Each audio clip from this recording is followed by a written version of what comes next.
Pendant longtemps, les médecins gastro-entérologues ont pensé que les douleurs intestinales et ces troubles étaient d'origine psychosomatique. On n'arrivait pas vraiment à mettre une cause dessus. Et ils prêtaient peu d'attention à l'éventualité que ce soit un réel syndrome. Ensuite, le terme de syndrome du côlon irritable ou de colopathie fonctionnelle a longtemps été utilisé. Maintenant, on utilise le terme de syndrome de l'intestin irritable, donc SII, que vous verrez dans les dias. En Chine, cela correspond à 10 à 20% de la population occidentale qui serait touchée, plutôt des femmes, et cela représente 30 à 40% des rendez-vous chez un gastro-entérologue. Pour être diagnostiqué, il faut que ces symptômes, ce syndrome correspondent à certains critères qu'on appelle les critères de Rome 3 2006. En fait, c'est des critères qui ont été élaborés, déterminés donc dans un colloque de gastro-entérologues à Rome en 2006, d'où le nom en fait. Donc les critères seraient une douleur abdominale et un inconfort digestif qui doit se manifester au moins 3 jours par mois pendant 3 jours consécutifs et répondre à au moins 2 des conditions suivantes. Survenue associée à une modification de la fréquence des selles, survenue associée à une modification de la consistance des selles, amélioration par la défécation. Donc ça, c'est les critères médicaux. Donc les causes potentielles, là on parle du point de vue de la médecine, voilà ce que donnent comme explication les médecins gastro-entérologues. Donc c'est des pistes qui évoluent sans cesse et qui ne sont pas encore clairement définies au jour d'aujourd'hui, donc c'est des pistes à l'étude. Donc la première explication, ça viendrait d'un dysfonctionnement du système nerveux entérique, donc qui a pour mission de contrôler le système digestif. Cela signifierait qu'il y aurait un problème de communication entre les neurones, comme on en parle ces derniers temps, donc du ventre, avec ceux du système, donc avec ceux du cerveau, il y aurait un problème de communication qui ferait que ça fait un peu un embrouillement donc, dans ce fonctionnement. La deuxième hypothèse serait une perméabilité intestinale anormale. Là, on l'observe chez de nombreux patients. Donc, lors du passage des aliments dans le sang, la paroi intestinale ne parvient plus à jouer son rôle de filtre auprès des bactéries indésirables et les cellules donc, de la paroi intestinale qui sont censées adhérer les unes aux autres sont plus tout à fait conjonctives, il y a des petits espaces qui se créent et là il y aurait des agents pathogènes, en tout cas des éléments qui passeraient, on est dans la taille du micron, des tout petits éléments qui passeraient. La troisième hypothèse, ça serait un excès de cellules immunocompétentes des membranes de l'intestin ou une inflammation de l'intestin. En d'autres termes, le système immunitaire de l'intestin deviendrait trop puissant au point de s'attaquer à des cellules saines. Cette piste sérieuse n'a rien à voir avec les maladies inflammatoires dont on a parlé ce matin, chroniques comme la maladie de Crohn ou la rectocolite hémorragique. Quatrième hypothèse serait une dysbiose, c'est-à-dire un déséquilibre de la flore intestinale. L'une ou l'autre bactérie aurait pris le dessus sur l'autre, créé un déséquilibre, voilà, avec des conséquences. Et la cinquième piste, c'est le stress comme déclencheur, mais aussi comme catalyseur. Donc à la fois un événement de stress important pourrait être à l'origine des symptômes, mais aussi le stress chronique, régulier, pourrait amener ce genre de symptômes. Et en tout cas, on remarque que les personnes qui sont sujettes au stress régulier et intense auraient une sensibilité exacerbée et plus de douleur. Alors, les symptômes. Le syndrome de l'intestin irritable n'est pas considéré en médecine comme une maladie, mais comme un trouble fonctionnel, à la différence de la colite ulcéreuse ou de la maladie de Crohn. C'est un problème de fonctionnement où les troubles ne s'accompagnent ni de fièvre ni de sang. Une fatigue chronique se fait parfois ressentir, qui accompagne les symptômes. Les symptômes sont diurnes et disparaissent pendant la nuit, ou à l'inverse, peuvent apparaître. Donc une crise, douleur intestinale apparaît pendant la nuit, des fois accompagnée de sueur froide, et ça s'améliore au moment de la défécation. Donc comme c'est un problème fonctionnel, voilà, on émet l'hypothèse qu'en améliorant le fonctionnement de l'intestin, donc par l'alimentation, on peut avoir des très très bons résultats et vraiment agir sur l'hygiène de vie, l'hygiène alimentaire. Ça c'est ton point de vue ou c'est le point de vue médical? Ça c'est mon point de vue. D'accord. Ça c'est mon point de vue. Donc avant de se lancer corps et âme, j'allais dire justement dans un traitement, on peut facilement régler déjà la cause en changeant les habitudes de vie et l'approche alimentaire. Alors, les symptômes peuvent apparaître à la suite du gastro-entérite, par exemple, qui va déséquilibrer tout le système, ou à la suite d'une prise d'antibiothérapie, par exemple. apparaît dès l'adolescence, donc c'est rare. Je n'ai pas entendu pour l'instant de cas de syndrome du côlon irritable chez l'enfant, sauf si c'est le cas par exemple d'une intolérance au gluten, qui se rapproche quand même pas mal. Mais ça peut apparaître dès l'adolescence, puis devenir chronique, donc des gens qui ont ça toute leur vie, ou avec des périodes de rémission, des périodes où ça revient. Je vais un petit peu en arrière. Donc voilà, les symptômes. J'y suis. Donc la constipation ou la diarrhée soudaine. Une constipation associée à une colite muqueuse, donc c'est des matières fécales en petites boules entourées de glaire, de liquide, donc des selles glaireuses. Des diarrhées précédées de douleurs abdominales intenses avec sueur froide, soulagement à la défécation, des crampes abdominales, des ballonnements. Donc ça, c'est les symptômes. Ces symptômes peuvent être vraiment incommodants, surtout s'ils deviennent fréquents. Et le syndrome de l'intestin irritable peut vraiment être vraiment gênant sur les activités socio-professionnelles jusqu'à générer de l'anxiété, voire de la dépression. Donc des personnes qui passent un peu leur vie aux toilettes, voilà, c'est quand même assez perturbant pour les activités. Quand la barrière intestinale aussi devient perméable, voilà, on peut aussi supposer que ça va avoir une influence sur d'autres maladies, voire des troubles qui vont devenir chroniques. Ça va donner une réponse anormale du système immunitaire, pouvant conduire justement à des maladies auto-immunes. On pense à l'obésité, le diabète. Voilà, donc ça c'est des théories signalées aussi, qui parlent de l'intestin irritable, et avec toutes les conséquences que ça peut donner par la suite. Voilà. Ça, c'est pour la présentation des symptômes. Alors, qu'est-ce qu'on peut faire en naturo? Alors, moi, je commencerai par l'alimentation. Manger mieux pour se soigner. Alors, la première piste serait d'aller chercher les éventuelles intolérances. Le gluten et le lactose en particulier, les effets de SI sont très proches de ceux provoqués par une intolérance au gluten et au lactose, à tel point que des fois il est difficile dans le diagnostic de faire la différence entre les deux. Et on remarque donc des erreurs de diagnostic souvent chez des personnes qui en réalité sont intolérants au gluten. Une étude de 2015 montre d'ailleurs que en fait 4 personnes sur 5 touchées par le syndrome seraient mal diagnostiquées et souffriraient en fait d'une hypersensibilité au gluten. Dans cette étude qui a été réalisée à Téhéran, 80 des personnes qui souffraient de ce trouble retrouvaient une vie tout à fait confortable après un simple régime sans gluten. 40% des Français seraient d'ailleurs touchés par une intolérance au lactose. Donc il faudrait commencer par repérer dans l'alimentation les aliments possiblement responsables de ces troubles. C'est pas toujours difficile de les identifier. Voilà, mais moi je conseillerais à ce moment-là aux patients de faire une éviction totale du gluten pendant 2 à 3 mois, voir si les symptômes perdurent.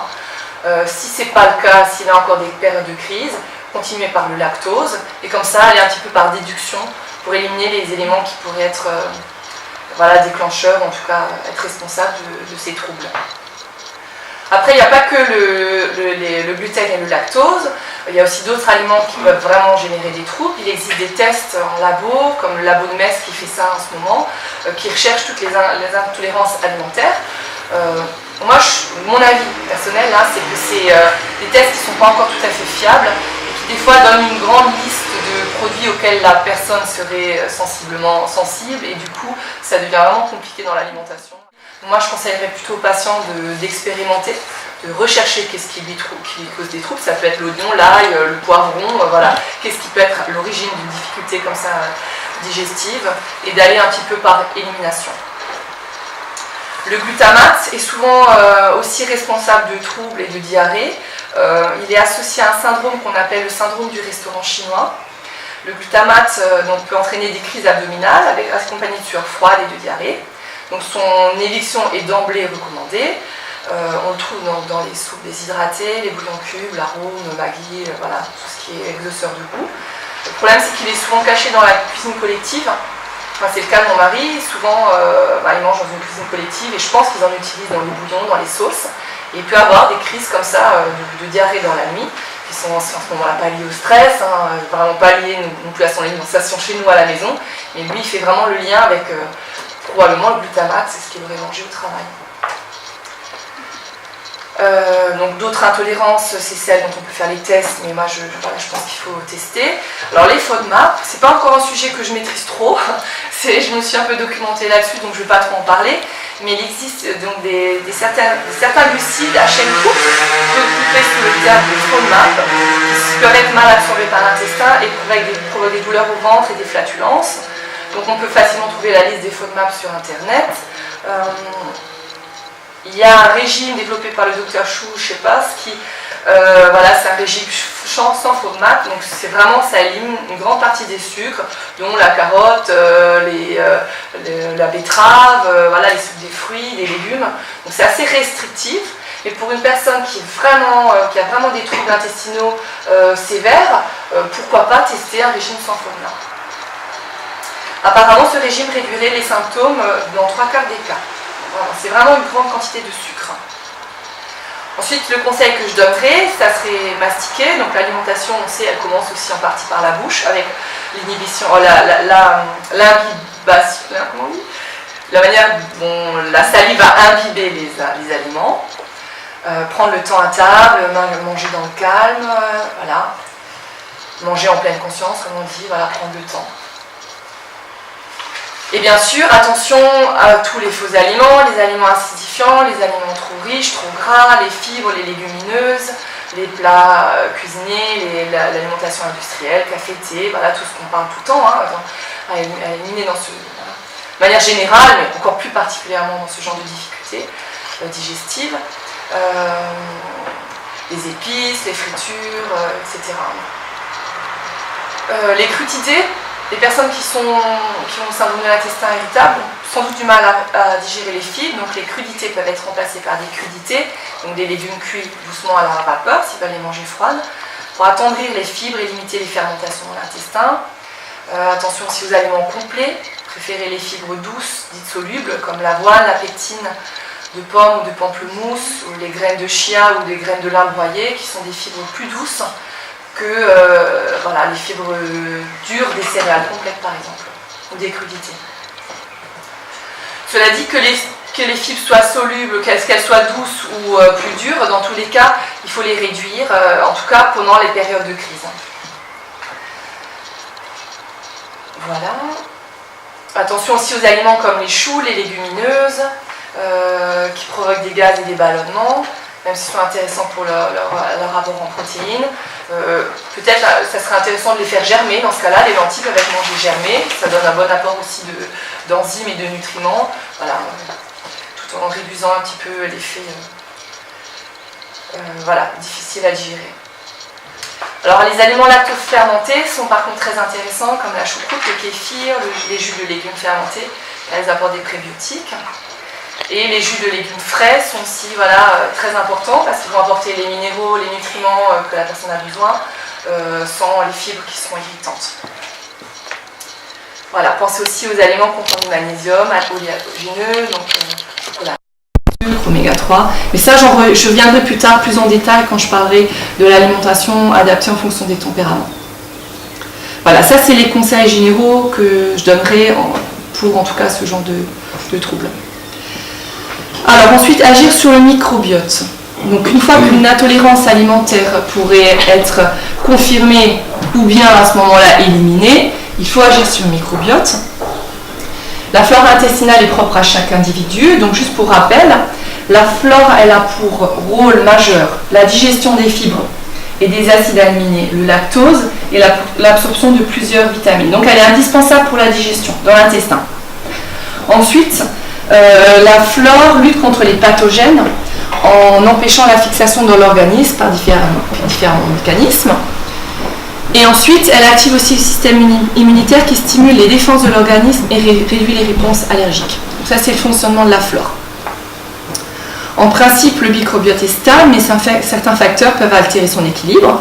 Les médicaments, l'alimentation déséquilibrée, industrielle, moderne, l'excès d'hygiène, les cures d'antibiotiques. C'est alors qu'on parle de dysbiose. Et cela peut être justement la cause du syndrome. Provoquer de l'hyperperméabilité et pouvant générer d'autres troubles par la suite. L'absorption de probiotiques adaptés peut être intéressant, tels que Lactobacillus rhamnosus et Lactobacillus helveticus, qui stimulent la multiplication des cellules de l'intestin, ce qui renforce la fonction barrière. Ils sont aussi capables de modifier l'expression des neurotransmetteurs, donc ce lien intestin-cerveau, au point d'améliorer aussi les états de stress. Alors comment est-ce qu'on peut réparer la flore ou la perméabilité intestinale? La perméabilité intestinale par du zinc, la prise de zinc et de magnésium à raison de 300 mg par jour, associé à de la chlorophylle par exemple, donc extrait des feuilles d'ortie. Et on peut alterner, au bout de 2 mois par exemple de prise de zinc et de magnésium, on peut intégrer de la L-glutamine, c'est un acide aminé qui va aider à la réparation de la muqueuse. Donc là on est dans l'idée de faire cicatriser la muqueuse. Bien sûr avec ensuite les périodes de jeûne, de repos digestif que je parlerai plus tard avec les tempéraments. Ensuite, après avoir agi sur la flore, le microbiote, on peut agir sur le stress, parce que celui-ci peut être un facteur aggravant, surtout si la personne en plus va stresser quand elle a ce genre de symptômes. Voilà. Donc, le stress est un facteur aggravant parce qu'il ralentit la vidange de l'estomac, mais à la fois il stimule paradoxalement la motricité du stigmoïde, donc la partie basse du côlon, et qui entraîne des fois une vidange encore plus rapide. Donc cela se traduit par des douleurs et la hausse de la fréquence des selles. Donc le patient doit apprendre à évacuer le stress au quotidien, pratiquant des exercices physiques, donc du sport, de la relaxation, du yoga, mais aussi se faire masser, respirer des huiles essentielles. Pourquoi pas la sophrologie, des techniques de méditation, l'hypnose qui ont montré des effets assez positifs pour les personnes atteintes de syndrome du côlon irritable. Voilà. Ensuite, qu'est-ce qu'on peut faire en phyto? J'appellerais ça le coup de pouce de la phyto parce que bien sûr, ça sera l'alimentation et les cures qui seront prioritaires, mais ensuite on peut donner un petit coup de pouce par des plantes. Contre les diarrhées, on va penser aux plantes astringentes, comme la myrtille, en fruits frais ou en gélules de poudre ou en tisane. Les feuilles de framboisier et de ronces, donc c'est des plantes qu'on peut trouver facilement en extrait glycériné ou en poudre. Voilà. La salicaire et le potensil, qui sont aussi des plantes astringentes. Elles sont antidiarrhéiques, donc on peut les prendre en tisane ou en extrait fluide glycériné ou en gélule de poudre. Je vous donne juste un exemple de posologie pour la salicaire. Donc on peut la trouver en herboristerie. On mettrait 10 g de plantes séchées dans 1 litre d'eau à faire bouillir 10 minutes et à boire 2 à 3 tasses par jour en période de diarrhée. Ou on la trouve en extrait fluide, 50 gouttes dans un verre d'eau, plusieurs fois par jour. Alors le psyllium, il est aussi, je le mets à la fois pour la diarrhée et pour la constipation, parce que c'est une plante qui agit sur les deux. Donc c'est, je ne sais pas si tout le monde connaît le psyllium, donc c'est un mucilage, c'est l'enveloppe externe du plantain d'Inde. Il gonfle quand on le met dans l'eau, il fait un peu comme un pansement du type smecta. Donc le psyllium est à la fois un protecteur et il agit comme un pansement cicatrisant. Il aide en cas de diarrhée et à la fois il ramollit les selles en cas de constipation. Il aide dans les deux cas. Le charbon végétal aussi en cas de diarrhée et en cas de ballonnement. Et moi j'aime bien les huiles essentielles, donc pour l'aroma je mettrai aussi donc de la marjolaine ou de la sarriette sur un support neutre. Alors on voit un terme dans ces cas-là, une goutte de marjolaine en cas de diarrhée ou bien une goutte de sarriette sur un support neutre. On peut trouver des petites gélules comme ça où c'est absorbant, on met une goutte dessus, on avale, ou alors dans une cuillère de miel si on n'a pas de support neutre. Proposer du fasting peut aussi être intéressant pour lui laisser des périodes de repos dans son système digestif et laisser une plage plus grande de repos intestinal, pour laisser aussi le temps à la muqueuse de se reconstituer, réduire ou arrêter le gluten. Généralement il aime beaucoup le pain et les pâtes, donc c'est peut-être plus difficile pour lui, mais aller peut-être vers des périodes où il en mange moins. Faire attention aux excitants et à l'acidité, et plus de fibres douces, des légumes et des fruits.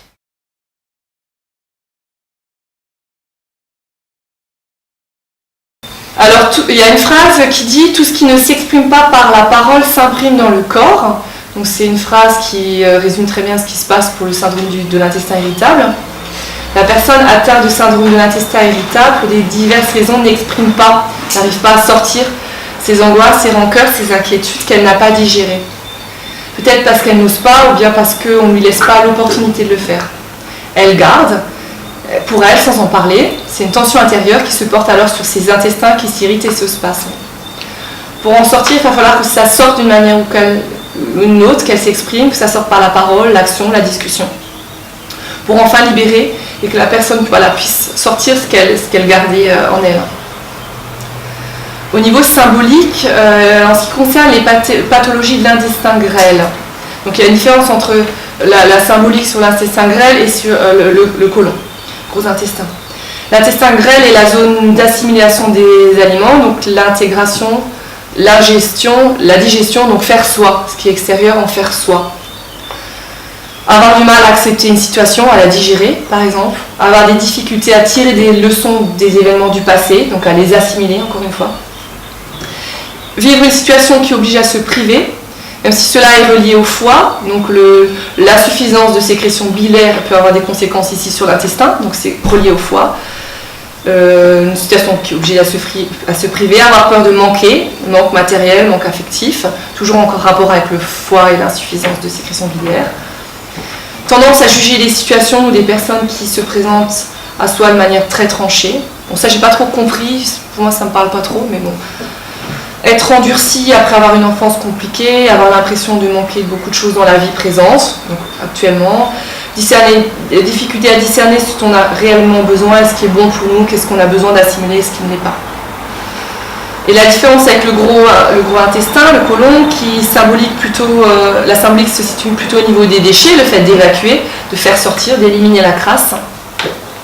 Donc avoir du mal à laisser aller, à lâcher prise, à évacuer quelque chose, que ce soit des croyances, des peurs, à les lâcher. Besoin de contrôler des événements. Une résistance au changement, ne pas la lâcher, rester campé sur des positions, avoir peur du changement, de l'autonomie. S'accrocher fermement à des personnes, jalousie, possessivité, aux situations, retenir quelque chose fermement. Avoir des difficultés avec une situation passée. Vouloir évacuer une situation vécue comme une méchanceté, une trahison, une saloperie, une crasse. Problème d'adaptation à une nouvelle vie, à une situation nouvelle. Et voilà. Et en cas de constipation, donc on récupère l'eau. Là, si elle se dessèche, on récupère l'eau. Il y aurait un lien avec la mère, garder sa mère, ses repères, ses émotions.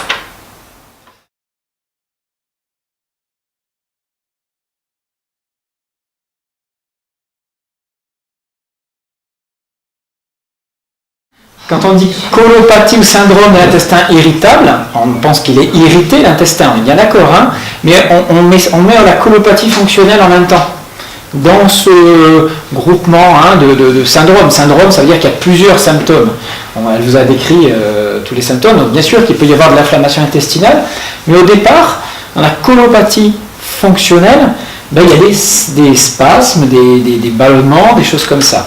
Donc ça veut dire que c'est le système nerveux qui donne l'ordre à un moment donné, c'est votre cerveau, qui donne l'ordre de contracter la musculature lisse des intestins pour faire avancer le morceau, on est d'accord, voilà, des fois. Et des fois c'est bloqué. Et donc à ce moment-là, vous n'avez plus d'impulsion et vous faites de la constipation.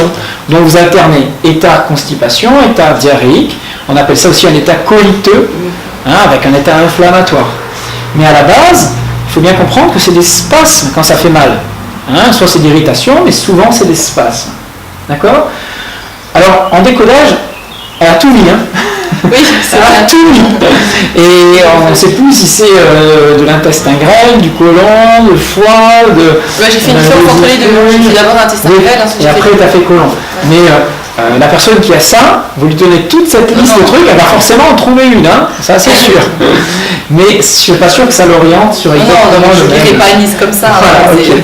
C'est alors, qu'est-ce que tu irais rechercher en premier N'oubliez pas qu'il y a une notion de spasme et une notion soit diarrhée, soit constipation. Donc déjà, il y a des gens qui sont plus constipés et des gens qui sont plus diarrhée avec spasme important. Donc il faut vraiment faire la différence dans cette pathologie. Quand vous avez des gens qui vont faire que de la constipation quasiment, une fois par mois une diarrhée, il va falloir surtout travailler pour limiter la constipation. S'ils font beaucoup de diarrhée, vous avez compris, vous allez travailler pour limiter ça. Donc là, vous avez parlé d'un syndrome, elle vous l'a bien décrit en global, mais quand vous faites de la thérapie, du conseils, vous avez compris qu'il faut vraiment individualiser, hein, et vraiment cibler les symptômes. Parce que c'est pas la même chose. Alors le conflit, ça pourrait être quoi? Plus précisément. Le spasme, c'est l'impuissance. Le spasme, ça va parler d'impuissance, très bien. Alors d'impuissance avec une notion... Non, alors c'est pas que l'impuissance, hein, attention, on est sur de l'influx nerveux, d'accord? Pour donner des contractions. Donc quand il y a imposition de contraction, ça veut dire qu'on est sur de l'ordre. Hein, dès qu'il y a le système nerveux qui intervient, c'est le cerveau qui envoie des impulsions dans l'organe. Donc il donne des ordres. Mais ce n'est pas des ordres qu'on aimerait recevoir parce que ce n'est pas le moment de contracter ou pas. Vous comprenez ce que je veux dire? Dans colopathie fonctionnelle, vous avez la notion de colonel, celui qui donne l'ordre, qui les directives, oui, mais que l'on va subir.